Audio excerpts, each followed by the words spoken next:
गोष्टीचं नाव आहे वेडी. लेखक सतीश परांजपे. संध्याकाळचे 6 वाजलेले होते. ऑफिसमधून घरी येऊन मी नुकताच बसलो होतो. एका कामामध्ये अचानक काही अडचणी आल्या होत्या आणि आता त्या सोडवायच्या कशा याचा विचार करता करता माझ्या मेंदूचं पार भुसकट पडलेलं होतं. मनावर ताण आलेला होता, पण पुढे निराळे फायदे असलेला उपाय सापडल्यानं मनावर पडलेला ताण थोडा कमी झाला होता. तरी पण मानसिक थकवा जाणवत होता. आता घरी गेल्यावर मस्तपैकी आंघोळ करायची, कडक कॉफी आणि केक्सचा समाचार घ्यायचा आणि कपाटातलं एखादं विनोदी पुस्तक वाचून आलेला थकवा घालवून टाकायचा, असं मी घरी येतानाच ठरवून टाकलं होतं. 5-7 मिनटं आरामात बसल्यावर मी उठलो. थंड पाणी आणि सुवासिक साबणामुळे आलेला थकवा कमी झाला.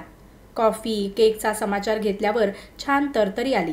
रेकॉर्ड चेंजरवर संतूर, सतार, बासरी यांच्या लाँग प्ले रेकॉर्ड्सची चवड लावली आणि स्टिरिओ स्पीकर्समधून येणारे सुरेल स्वर ऐकत ऐकत पुस्तकाची पानं उलटू लागलो. ट्रिंग ट्रिंग. टेलिफोनची रिंग वाजू लागली. इतका छान मूड जमल्यावर टेलिफोनची रसभंग करणारी रिंग वाजू लागली की असा काही राग येतो. मी रागानं पुस्तक टिपॉयवर आपटलं आणि कुणाचा फोन असावा असा विचार करत टेलिफोन घेण्यासाठी उठलो. बहुतेक रंगवानी कॉन्ट्रॅक्टरचाच फोन असावा. त्याला ऑफिसमध्ये सकाळी चांगला झापला होता. आता अगदी मधाळ मधाळ बोलेल, आर्जव करील, पण मी काही कच्च्या गुरूचा चेला नव्हतो त्याला बधायला. हॅलो, कर्वे बोलतोय. हॅलो, कोण, नंदा ना? रंगवानीऐवजी एक बायकी आवाज आला. हो, नंदाच बोलतोय, मी उत्तर दिलं. मी मोहिनी बोलतीये. आजचं लक्षात आहे ना? मोहिनीचा आवाज मला चटकन ओळखू आला नाही. त्यातून आज काय आहे हे मला न आठवल्यानं मी गोंधळलो. मी बराच विचार केला. मोहनची आणि माझी गेल्या 5-6 दिवसात गाठ पडलेली नव्हती की फोनवर काही बोलणं झालेलं नव्हतं. आजचं त्यानं काही सांगितलं आहे हे मला आठवत नव्हतं. तो टूरवर गेलाय असंच मी समजत होतो. कमाल आहे बाबा तुझी. आज तुला आमच्याकडे जेवायला यायला सांगितलेलं आहे हे विसरलेला दिसतोस. मी काहीच बोलत नाही हे लक्षात आल्यावर मोहिनीनं आज काय आहे ते सांगितलं. मी घोटाळ्यात पडलो. हे बघ, मी खुलासा करू लागलो. तू किंवा मोहननं मला काही सांगितलं आहे किंवा फोन केला आहे हे मला अजून आठवत नाही. माझ्या माहितीप्रमाणे तुम्ही असं काही बोललाच नाहीत. मग आठवणार काय, कपाळ? तुमचे परम मित्र असेच विसरभोळे. मोहिनी मोहनची स्तुती करू लागली. मी नंदाला फोन करतो असं परवा म्हणाले. नंदाला फोन केलेला आहे असं काल यांनी मला सांगितलं आणि आज तुला काही देखील आठवत नाही. माझ्या लक्षात सारा प्रकार आला. एकूण मोहन मला फोन करायला चक्क विसरला होता. आता नेहमीप्रमाणे त्याच्या मदतीला जाणं भाग होतं. हां, आत्ता आठवलं बघ. अगं, मी ऑफिसमध्ये असताना एक फोन आला होता. माझ्या स्टेनोनं तो घेतला. जेवायला बोलवलंय असा फोन होता हे देखील तिनं मला ऑफिसमध्ये आल्यावर सांगितलं. आणि गंमत म्हणजे कुणी बोलावलं आहे हे ती विसरून गेली. आता सगळा नीट खुलासा झाला बघ. मग येतोयस तर? आत्ता 7 वाजतायत. 9पर्यंत तू इथे सहज येशील. उशीर करू नको हां. आणि उद्या संध्याकाळी आरामात जा. दुसऱ्या दिवशीची दुपार बेलाच्या बंगल्यावर घालवायची असं माझं आणि बेलाचं कालच ठरलं होतं. बेलाचे मिस्टर मीटिंगसाठी मुंबईला जाणार होते आणि बेला अशी संधी थोडीच दवडणार होती. पण मी बोलायचा प्रयत्न केला. पण नाही आणि पण नाही. 9ला नक्की. Okay, good night. मोहिनीनं फोन बंद देखील केला. माझं गुड नाईट मोहिनीनं ऐकलं देखील नसावं. संतूर संपून सतार सुरू झाली होती. 7:15 वाजले होते. 9ला मोहनकडे पोचायला हवं होतं. माझा फ्लॅट शहराच्या या टोकाला आणि मोहनचा त्या टोकाला. रात्रीची वेळ आणि शहरातले ते गर्दीचे रस्ते, पेट्रोल आणि वेळ यांचा हिशोब करायचाच नाही. त्यामुळे 7:15ला निघणं भाग होतं. खरं तर आता कुठे जायचा मला कंटाळा आला होता. पण गेलो नाही तर मोहन आणि मोहिनी दोघांनी मला असं काही सुनावलं असतं की ज्याचं नाव ते. पुस्तक वाचताना गंमत वाटत होती. पण 8 वाजल्यानं नाईलाजानं मी पुस्तक बंद केलं. स्टिरिओ बंद केला. रेकॉर्ड्स जागेवर ठेवल्या. तोंड धुवून कपडे वगैरे केले आणि फ्लॅटला कुलूप लावलं. खाली येऊन गॅरेजमधून मोटार बाहेर काढली. आमच्याच बिल्डिंगमध्ये राहणारं एक जोडपं माझ्याकडे चमत्कारिक नजरेनं बघत होतं. चांगल्या चांगल्या माणसांबद्दल देखील लोक काही बाही बोलतात. मग माझी काय कथा? जाऊ दे, झालं. देखनेवाला देखा करे, जलनेवाला जला करे. गर्दीच्या वेळी शहरातल्या त्या गजबजलेल्या रस्त्यांवरून मोटार चालवायची म्हणजे एक प्रकारचं दिव्यच. सायकलवाले, स्कूटरवाले, रिक्षावाले मध्ये मध्ये तडमडतात.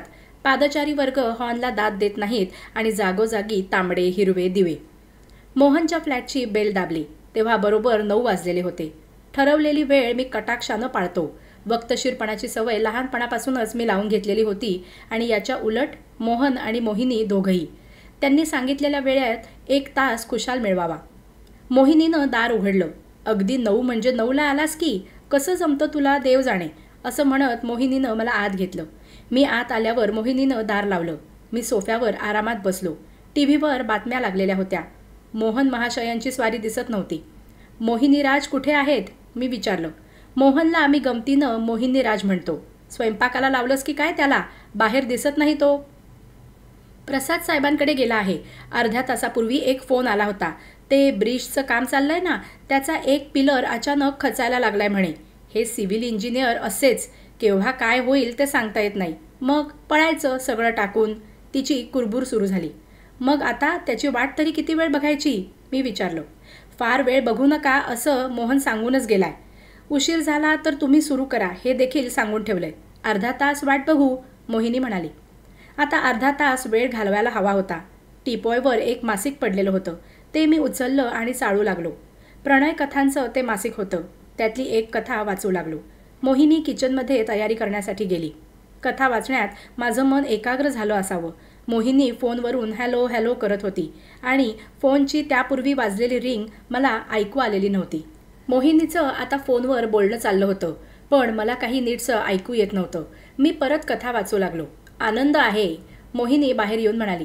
आता काय झालं, मी विचारलं. मोहनचाच फोन होता. तो आणि प्रसाद साहेब ताबडतोब तिकडे जायला लागले आहेत म्हणे. गंभीर प्रकार आहे.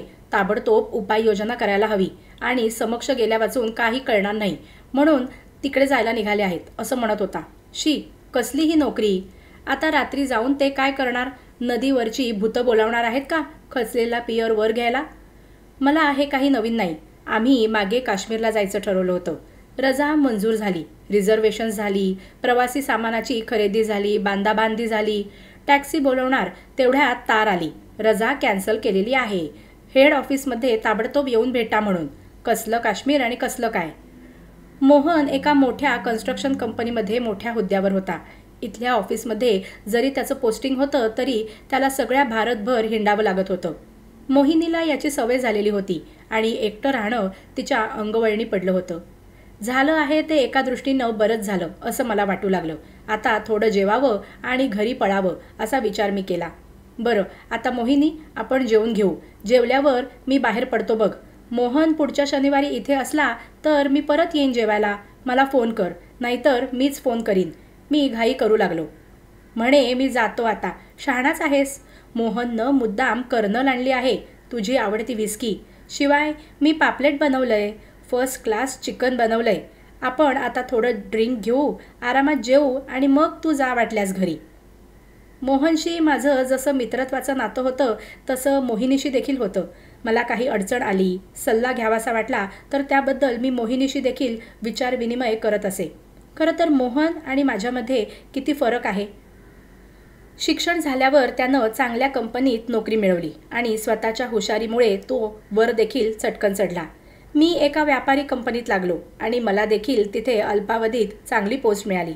व्यवस्थित सगळं जमल्यावर मोहननी मोहिनीशी विवाहबंधनात स्वतःला अडकवून घेतलं. त्यांचा संसार सुखानं सुरू झाला आणि मी मोहनच्याच वयाचा असून देखील मी लग्नाच्या भानगडीत पडलो नाही आणि यापुढे पडेन अशी शक्यता देखील नव्हती. मी लग्न करावं या विषयावर आमचे खटके देखील उडत, पण माझा निश्चय पक्का होता. या बाबतीत मी मोहनचं बिलकुल ऐकत नव्हतो. पण लग्न केलं नाही म्हणून मी अगदी कोरा होतो असं मात्र नव्हतं. मला मैत्रिणी होत्या, त्यांच्याबरोबर मी फिरत होतो. सिनेमा नाटकाला जात होतो, हॉटेलमध्ये जात होतो. माझ्याबरोबर त्या माझ्या फ्लॅटवर देखील यायच्या. मी त्यांच्याकडून हवं ते घ्यायचो आणि त्यांना हवं ते द्यायचो. विवाहित स्त्रियांशी देखील माझी मैत्री होती. त्यांच्या मिस्टरांच्या गैरहजेरीत मी त्यांच्याकडे जायचो. जे करायला नको त्या करायला लावायच्या आणि जे करायला हवं ते मी करायचो. पण यात कोणावर जुलूम जबरदस्ती नव्हती. कुणाला अडकवणं, कुणाच्या असहाय्यतेचा फायदा घेणं हे प्रकार मात्र मी कधीही केलेले नव्हते. प्रणयाचे रंग खेळण्याचं तंत्र मला उत्कृष्टपणे जमलेलं होतं. समोरच्या स्त्रीला काय हवंय हे जाणण्याची कला मला अवगत झालेली होती. त्यामुळेच माझ्या सहवासात आलेल्या स्त्रीला अपूर्व समाधान लाभत असे. हाय सोसायटीमध्ये सेक्सबद्दल चर्चा चालतेच, याच कारणानं माझं वर्तुळ देखील वाढत चाललं होतं. काही ठिकाणी पैसे खर्च करावे लागत होते आणि काही वेळा त्याची आवश्यकता देखील पडायची नाही. हे सर्व मोहनला माहीत होतं. मोहनलाच कशाला, मोहिनीला देखील माहीत होतं. पण तरी देखील त्यांच्या घरात मला मुक्त संचार होता. माझ्यावर त्याचा पूर्ण विश्वास होता. मी मोहिनीशी असभ्य वर्तन करणार नाही अशी मोहनची आणि मोहिनीची देखील खात्री होती. त्या दोघांनी निराळ्या नजरेनं माझ्याकडे कधी देखील बघितलं नव्हतं. माझ्या स्वच्छंदी वागण्यामुळे कुणीही दुखावलं जाणार नाही अशी खात्री मी देऊ शकत होतो. सगळा राजी खुशीचा मामला होता. जिला पाहिजे तिनं माझ्याकडे यावं किंवा मला तिच्या घरी बोलवावं. परिणामांचा विचार मात्र तिनं करायला हवा. पण तुम्हाला म्हणून सांगतो, हाय सोसायटी, पुरोगामी विचार, व्यक्ती स्वातंत्र्य, स्त्री स्वातंत्र्य वगैरेमुळे हे सध्या सहज जमू शकतं. दिवस झपाट्यानं बदलत चालले आहेत हेच खरं. तू ऐकणार नाहीसच. बसू थोड्या वेळ. पण आत्ता मोहन हवा होता. मस्त गप्पा मारल्या असत्या. मोहिनी ऐकणार नाही अशी खात्री झाल्यावर मी ड्रिंक घ्यायला तयार झालो. मग बाहेरच आणते, हॉलमध्येच बसू आपण. मग वाटल्यास आतमध्ये जेवण करू. मोहनला जेवता जेवता ड्रिंक घ्यायला आवडायचं आणि मला ड्रिंक घेतल्यावर जेवायला आवडायचं. मोहिनीला माझी आवड माहीत असल्यानं सगळा सरंजाम बाहेर आणण्याचं तिनं ठरवलं. मोहिनी आत गेली. तिनं एक छोटं टेबल ढकलत ढकलत आणलं.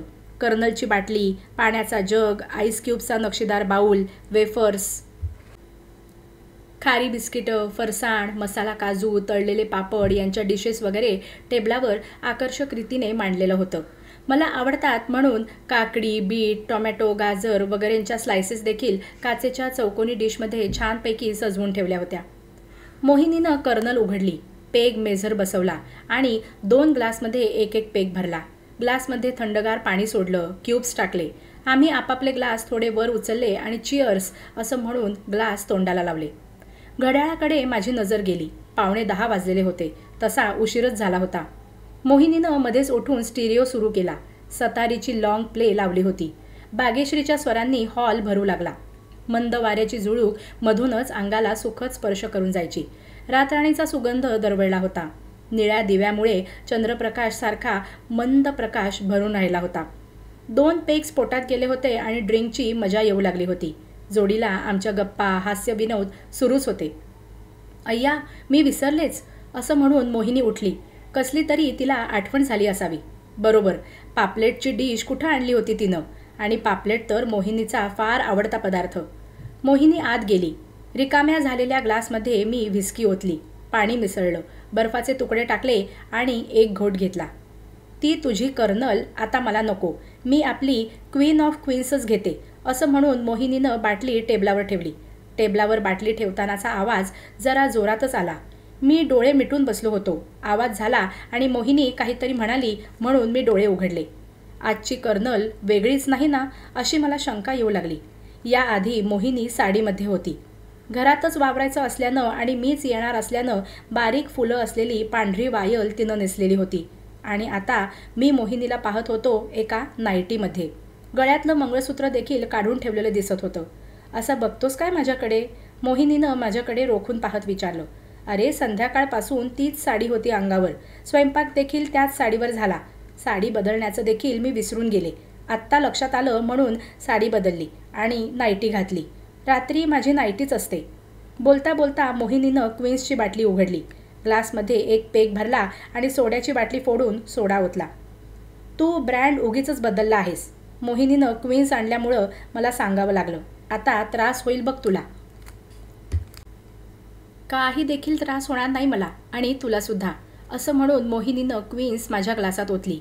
मी विरोध करण्याचा प्रयत्न केला पण मोहिनीनं ऐकलं नाही. माझ्या ग्लासमध्ये कॉकटेल तयार झालं. नाईलाजानं मी कॉकटेलचा एक घोट घेतला आणि चवीत मला फरक जाणवला. चांगलीच कडवट चव होती.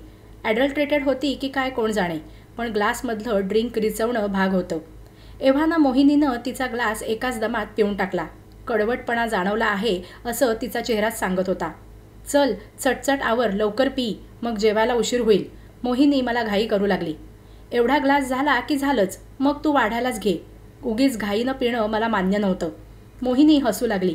चांगला विनोद करतोयस आज. तू आणि मोहन चांगले 6 पेग्सपर्यंत जाता आणि आत्ताशी कुठे तुझे 3 पेग्स झाले आहेत. मोहिनी म्हणत होती ते खरं होतं, पण आजची गोष्ट वेगळी होती. आज बरोबर मोहन नव्हता आणि मी आणि मोहिनी दोघंच होतो. नाही म्हटलं तरी एक मर्यादा पडलेली होती. मी ग्लास रिकामा केला आणि आता पुरे असं म्हणून मी उठू लागलो. पण मोहिनीनं तिचे हात माझ्या खांद्यावर ठेवले आणि मला तिनं उठू दिलं नाही. मी चमकलो. यापूर्वी मोहिनीनं माझ्या अंगाला असा कधीही हात लावलेला नव्हता. माझ्या मनात विकल्प येऊ लागले, पण मलाच माझ्या विचाराची लाज वाटली. मोहिनीच्या हातून अगदी अभावितपणामुळेच असं झालं असावं असा मी समज करून घेतला. मी नको नको म्हणत असताना मोहिनीनं क्वीन्सची बाटली माझ्या ग्लासमध्ये ओतली, सोडा ओतला आणि बर्फ टाकला. कधी नाही ती आज मला व्हिस्की चढत असावी. कॉकटेलचा तसा मला कधी फारसा त्रास होत नाही. रम पंच देखील मी हजम करतो, पण आजचं मिश्रण काही वेगळंच असावं अशी मला शंका येऊ लागली.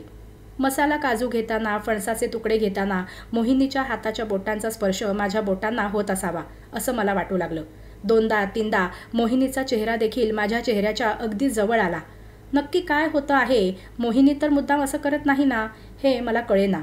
मी मोहिनीकडे पाहू लागलो. पापलेटचा एक तुकडा तोंडात टाकताना मोहिनीला चांगलाच ठसका लागला. तिनं घाईघाईनं पाण्याचा ग्लास तोंडाला लावला, पण पाणी पिऊन देखील ठसका म्हणावा तसा थांबला नाही. तिनं आपला हात गळ्यावर आणि छातीवर फिरवला आणि नाईटीची छातीवर असलेल्या लेसची गाठ सुटली. गाठ सुटल्यामुळे मोहिनीच्या गळ्याखाली व्ही सारखा आकार दिसू लागला आणि छातीच्या गोलाईचा थोडा भाग उघडा पडला. आता मोहिनीला हे कसं सांगावं असा मला प्रश्न पडला. मोहिनी, चुकीची कल्पना करून घेऊ नकोस, पण लेसची गाठ सुटली आहे. ती तशी बरी दिसत नाही. गाठ बांध आणि आता जेवायचं बघ बरं. शेवटी मनाचा हिया करून मी मोहिनीला सांगितलं. मी काय सांगतो आहे ते मोहिनीनं ऐकलं. तिनं उजवा हात छातीवर घेतला, सुटलेली लेस बोटात पकडली आणि तिच्या मनात काय आलं कोण जाणे. तिनं उरलेली गाठ देखील झटकन सोडली. व्हीची उंची आणि रुंदी वाढली.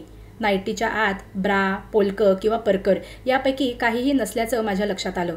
मोहिनीची पुष्ट स्तनद्वय आता बाहेर पडतील अशी मला भीती वाटू लागली. पोटाचा काही भाग उघडा पडला. माझी नशा झटकन उतरली म्हणण्यापेक्षा मला चढलेलीच नव्हती. थोड्या वेळापूर्वी मोहिनीच्या बोटांचा स्पर्श, माझ्याजवळ तिचा चेहरा येणं हे सगळं घडलेलंच असणार आणि मी समजत होतो मला चढली म्हणून. मी व्यवस्थित होतो. कॉकटेलचा परिणाम माझ्यावर झालेला नव्हता. तो झाला होता मोहिनीवर. तिला चांगलीच चढली होती. असं काही झालेलं मी यापूर्वी कधी बघितलं नव्हतं.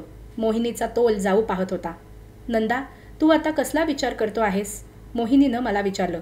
नाही म्हटलं, आपण आता आवरूया सगळं मग जेवू. वेडा आहेस तू नंदा. एक मसालेदार कोंबडी तुझ्या पुढे उभी असताना कसला विचार करतोयस? किचनमधल्या त्या भिक्कार चिकनचा?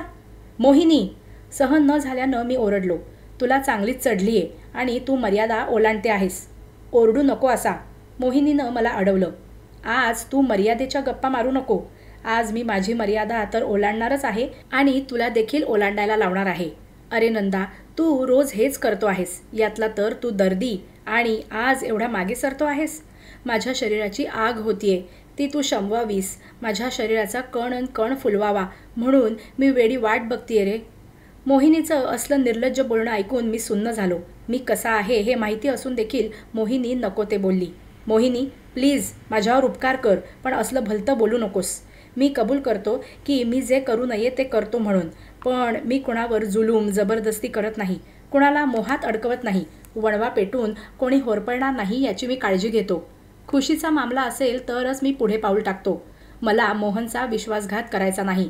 तुझ्याबद्दल माझ्या मनात ज्या भावना आहेत त्यांना कधी धक्का लावायचा नाही आणि माझी स्वतःची फसवणूक करून घ्यायची नाही. कळलं? मला तुझं तत्त्वज्ञान ऐकायचं नाहीये नंदा. बेला माझी अलीकडची मैत्रीण आहे, हे तुला माहीत असेल. बोलता बोलता तिनं मला नंदा कर्वेबद्दल सांगितलं. तो तूच आहेस हे मी ओळखलं. तिनं तुझ्याबद्दल सांगितलं. गंमत आहे की नाही? प्रणयाचे खेळ खेळावेत, रंग उधळावेत ते नंदानच, असं ती मला नेहमी सांगते.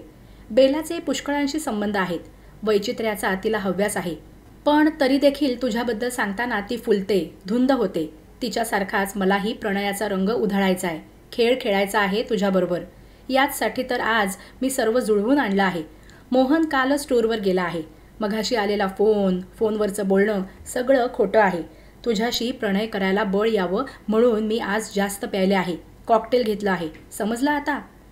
मोहिनीची आणि बेलाची ओळख झाली आणि बेलानं मोहिनीजवळ नको ती गोष्ट काढली. हे माझं दुर्दैव नाहीतर काय. बेलामुळे माझ्या सहवासात पुष्कळ स्त्रिया आल्या होत्या, हे अगदी खरं होतं, पण मोहिनीला देखील तसं वाटू लागेल हे काही अपेक्षिलं नव्हतं.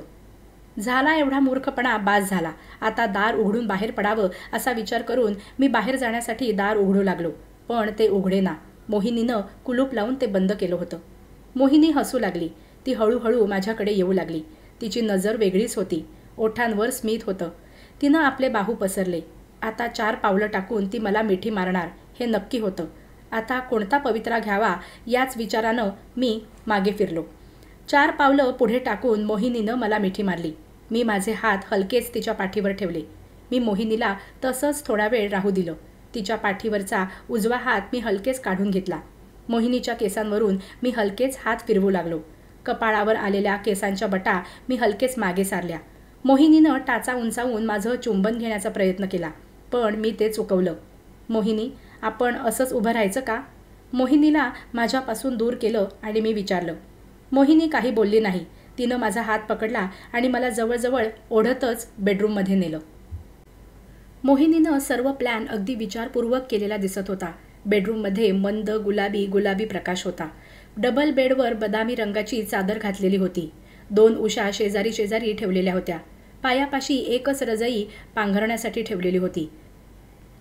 कोपऱ्यातल्या फ्लॉवर पॉटमध्ये सुवासिक फुलांचा गुच्छ कलापूर्ण रीतीनं ठेवलेला होता. मंद सुवासाचा सेंट सगळ्या बेडरूममध्ये स्प्रे केलेला होता. एकंदर वातावरण उन्मादक होतं आणि यातून मला मार्ग काढायचा होता. मोहिनी एकदम बेडवर जाऊन पडली. नाईटी गुडघ्यापर्यंत सरकली गेल्यानं तिच्या गोऱ्या गोऱ्या पोटऱ्या उघड्या पडल्या. ती पोटावर झोपलेली होती. तिनं आपले पाय गुडघ्यात वाकवले. नाईटी आणखीनच खाली घसरली. आपल्या हातांची कोपरं तिनं उशीत रुतवली आणि तळ हातावर आपली हनुवटी ठेवून ती माझ्याकडे पाहू लागली. घसरलेली नाईटी, पाठीचा बराचसा उघडा दिसणारा भाग, व्हीमधून दिसणारी छाती आणि पोट यामुळे मोहिनी जवळजवळ नग्नावस्थेत असल्यासारखी दिसत होती. माझी मोठ्या परीक्षेची वेळ होती. माझं काय किंवा मोहिनीचं काय, आणखी अधःपतन होऊन चालण्यासारखं नव्हतं. मी पुढे गेलो आणि हलकेच मोहिनीच्या शेजारी बसलो. तिच्या पाठीवरून मी हात फिरवू लागलो. तिच्या केसांवरून बोटं फिरवू लागलो.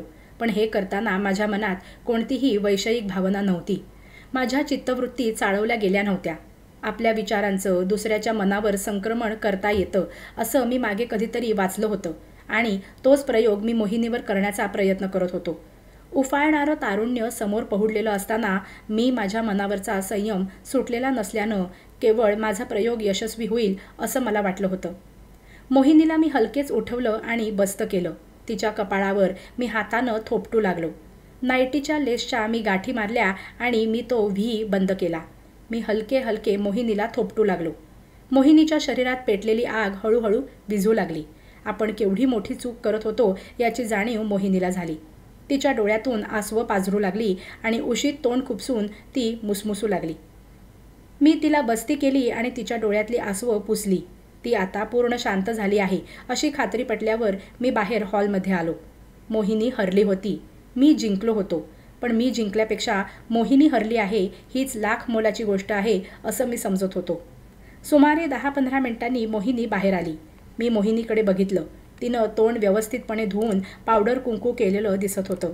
थोड्या वेळापूर्वी गढूळ असलेली नजर स्वच्छ झालेली होती. पदर व्यवस्थित घेतलेला होता आणि मंगळसूत्र पदरामधून थोडं डोकावत होतं. यापूर्वी काही घडलं आहे याची पुसट खूण देखील राहिलेली नव्हती. आम्ही नेहमीसारख्या गप्पा मारत जेवण केलं आणि गुड नाईट करून मी बाहेर पडलो. घरी परतताना मी खुश होतो. माझ्याकडून मित्रद्रोह झालेला नव्हता. वेड्या मोहिनीला मी सांभाळू शकलो होतो आणि स्वतःला देखील. धन्यवाद.